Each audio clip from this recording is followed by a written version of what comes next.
Berikut ini adalah keutamaan membaca Al-Quran. Al-Quran adalah kalam Allah Subhanahu wa Ta'ala berupa mukjizat yang diturunkan kepada Nabi Muhammad sallallahu alaihi wasallam secara berangsur-angsur sebagai petunjuk bagi umat manusia hingga akhir zaman. Ditulis dalam mushaf, diawali dengan surat Al-Fatihah dan diakhiri dengan surat An-Nas. Diriwayatkan secara mutawatir dan membacanya ibadah. Seseorang yang selalu berinteraksi dengan Al-Quran, yakni dengan mengimaninya, menerapkan tajwid dan makhraj dalam membacanya, mendengarkan, menghafalkan, memahami maknanya, ataupun mengamalkannya dengan menjadikannya sebagai pedoman dan hujjah dalam kehidupannya, maka ia akan mendapatkan keutamaan dan kemuliaan di sisi Allah Subhanahu wa Ta'ala, baik di dunia maupun di akhirat. Adapun keutamaan yang Allah Subhanahu wa Ta'ala berikan kepada ahlul Quran di antaranya adalah: pertama, mendapatkan pahala yang berlipat ganda. Dari Abu Sa'id Al-Khudri radhiyallahu an berkata, Rasulullah sallallahu alaihi wasallam bersabda, yang artinya, barang siapa yang membaca satu huruf dari kitabullah Al-Quran, maka baginya satu kebaikan, dan kebaikan itu akan dilipatkan 10 kali pahala. Tidaklah aku katakan bahwa alif, lam, mim itu satu huruf, akan tetapi alif satu huruf, lam satu huruf, mim satu huruf. Hadis riwayat At-Tirmizi. Kedua, diampuni dosanya dan tidak disiksa oleh Allah Subhanahu wa Ta'ala.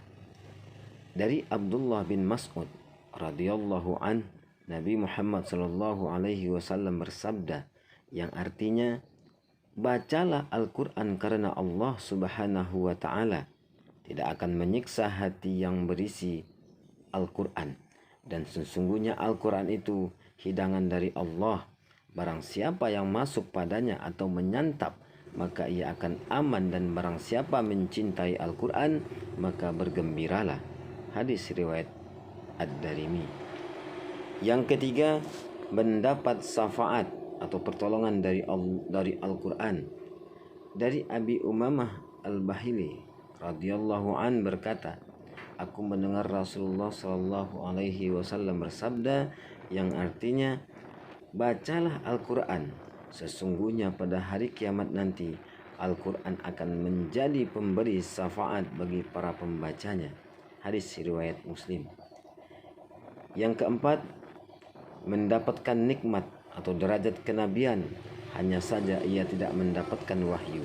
Dari Utsman bin Affan radhiyallahu an, Rasulullah sallallahu alaihi wasallam bersabda, yang artinya, barang siapa yang membaca Al-Quran, maka sesungguhnya dirinya telah menaiki derajat kenabian, hanya saja tidak diberikan wahyu kepadanya. Hadis riwayat Al-Hakim dan Al-Baihaqi. Kelima, dikategorikan sebagai orang yang baik secara lahir dan batin. Dari Abu Musa Al-As'ari radhiyallahu an, Rasulullah sallallahu alaihi wasallam bersabda, yang artinya, perumpamaan orang mukmin yang membaca Al-Quran seperti buah sitrun yang baunya harum dan rasanya sedap. Perumpamaan orang mukmin yang tidak membaca Al-Quran seperti buah kurma, tidak berbau dan rasanya manis. Perumpamaan orang munafik yang membaca Al-Quran seperti sekuntum bunga, baunya harum dan rasanya pahit. Perumpamaan orang munafik yang tidak membaca Al-Quran seperti buah hanzalah, tidak berbau dan rasanya pahit. Hadis riwayat Al-Bukhari dan Muslim. Yang keenam, termasuk dalam golongan yang terbaik. Dari Utsman bin Affan radhiyallahu an, Rasulullah sallallahu alaihi wasallam bersabda, yang artinya, sebaik-baik kalian adalah orang yang belajar Al-Quran dan mengajarkannya. Hadis riwayat Al-Bukhari dan Muslim. Ketujuh, mendapatkan kedudukan yang sangat tinggi di surga. Dari Abdullah bin Amr bin Al-As radhiyallahu anha, anhum Rasulullah sallallahu alaihi wasallam bersabda, yang artinya pada hari kiamat dikatakan kepada pembaca Al-Quran, bacalah dan naiklah serta tartilkanlah sebagaimana engkau dulu mentartilkan Al-Quran di dunia. Sesungguhnya kedudukanmu di surga di akhir ayat yang engkau baca. Hadis riwayat Abu Daud dan At-Tirmizi. Yang kedelapan, dikumpulkan bersama para malaikat. Dari Ummul Mukminin Aisyah berkata, Rasulullah Shallallahu Alaihi Wasallam bersabda, yang artinya orang yang membaca Al-Quran dan ia mahir dalam membacanya, maka ia akan dikumpulkan bersama para malaikat yang mulia lagi berbakti atau taat. Sedangkan orang yang membaca Al-Quran dan ia masih terbata-bata dan merasa berat dalam membacanya, maka ia mendapat 2 pahala. Muttafaqun alaih. Kesembilan, mendapatkan derajat yang tinggi di sisi Allah Subhanahu wa taala.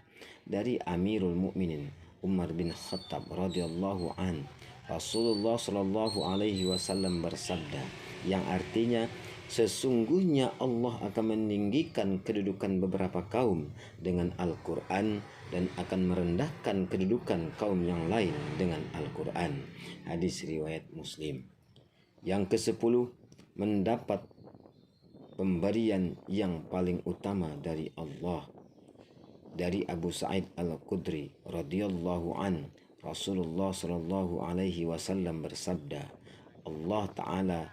Allah Subhanahu wa taala berfirman dalam hadis qudsi yang artinya, barang siapa tersibukkan oleh Al-Quran dan zikir kepadaku, kata Allah, dari memintaku, maka aku akan berikan padanya pemberian paling utama yang aku berikan kepada orang-orang yang meminta kepadaku.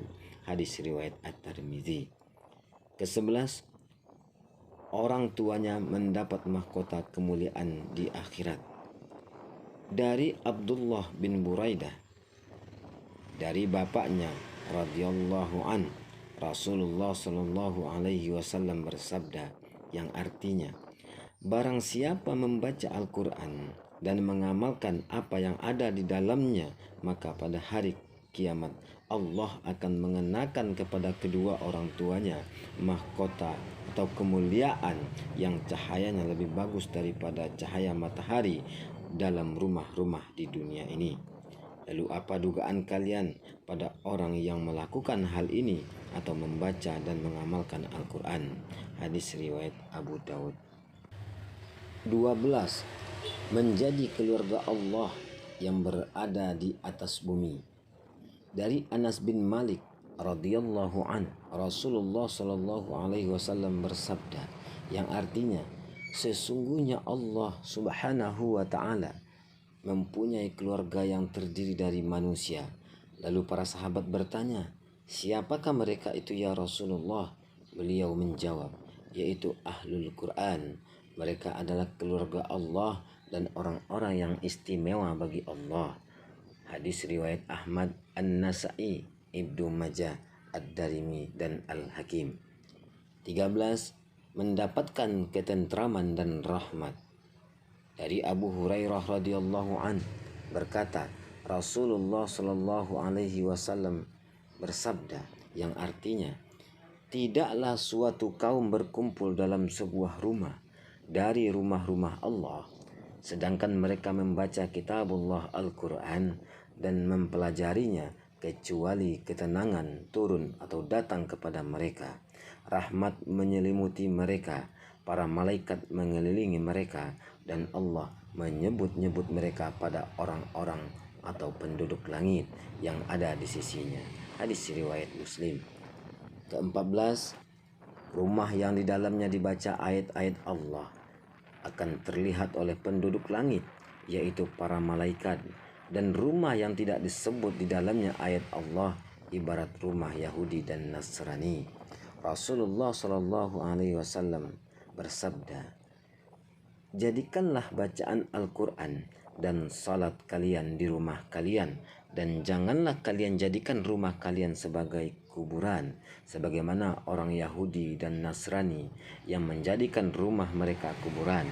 Sesungguhnya rumah yang dibaca di dalamnya Al-Quran maka akan terlihat oleh penduduk langit sebagaimana terlihatnya bintang oleh penduduk bumi. Hadis riwayat Ibnu Abi Saibah. Yang ke-15, setan akan lari dari rumah yang dibaca di dalamnya surah Al-Baqarah. Dari Abu Hurairah radhiyallahu an berkata, Rasulullah shallallahu alaihi wasallam bersabda, yang artinya, janganlah kalian jadikan rumah kalian sebagai kuburan. Sesungguhnya setan lari dari rumah yang dibacakan di dalamnya surat Al-Baqarah. Hadis riwayat Muslim. Demikianlah beberapa keutamaan yang diberikan Allah Subhanahu wa taala kepada ahlul Quran.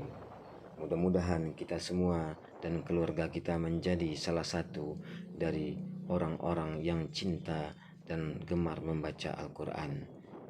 Wabillahi taufiq wal hidayah. Wassalamualaikum warahmatullahi wabarakatuh.